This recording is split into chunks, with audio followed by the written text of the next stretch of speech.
Welcome to this MBL seminar webinar on the SRA accounts rules, a year in review. My name's Luke Dickinson.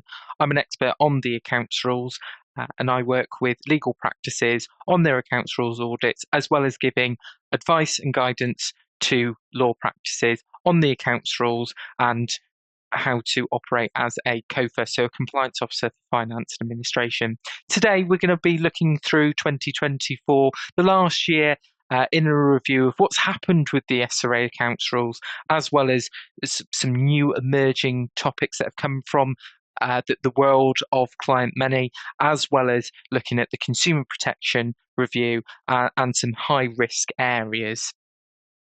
So a few general observations from the last year. We've seen practices integrating their accounts rules, processes and procedures into their office manuals. This is something that since the November 2019 rules came into effect has been happening better year on year. The reasons that firms are adding in their accounts rules processes into their office manuals is because of the less prescriptive rules that came in. The new rules are there to give guidelines to firms on how to account for client money.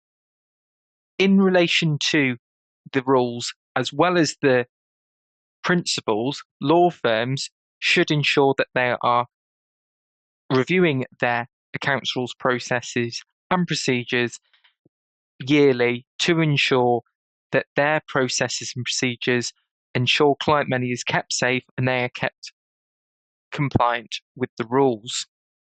We've noted that a lot of firms are turning to third parties to either review their office manual or looking to the reporting accountant to help review the office manual to ensure their compliance with the rules. In doing so, practices have also been identifying and dealing with their clients' own accounts. Clients' own accounts being something that was brought into the client money sphere back in November 2019, with the added rules on clients' own accounts, have been a hot topic in recent years. Over the last year, we've found practices are identifying more of these accounts within the firm. It should be noted that dealing with clients' own accounts should be taken with the utmost importance. Clients' own accounts being accounts of maybe individuals that are vulnerable are, of course, now part of the client money sphere, and it should be noted that firms should be taking serious steps to identify and account for these balances.